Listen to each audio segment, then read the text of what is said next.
तुम्ही महामेळाव्याला जाणार आहात का, काय भूमिका आहे आणि बाकीच्या नेत्यांना सुद्धा 19 तारखेला बेळगावमध्ये कर्नाटकचं अधिवेशन सुरू होते, त्यासाठी त्यांनी महामेळावा आयोजित केलेला आहे आणि सर्वच नेत्यांना त्यांनी बोलावलेलं आहे.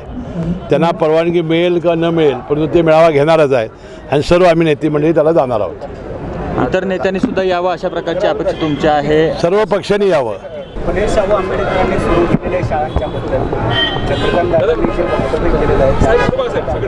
चंद्रकांत दादा पाटलांनी वक्तव्य चुकीचं केलं होतं, त्यामुळे त्यांनी आता माफी मागितलेली आहे आणि दादांचं वैशिष्ट्य आहे की ते बोलतात आणि लगेच माफी मागतात. आजच आमचे लाईव्ह मराठीचे यूट्यूब चॅनेल सबस्क्राईब करा आणि नोटिफिकेशनसाठी बेल आयकॉनवर क्लिक करा.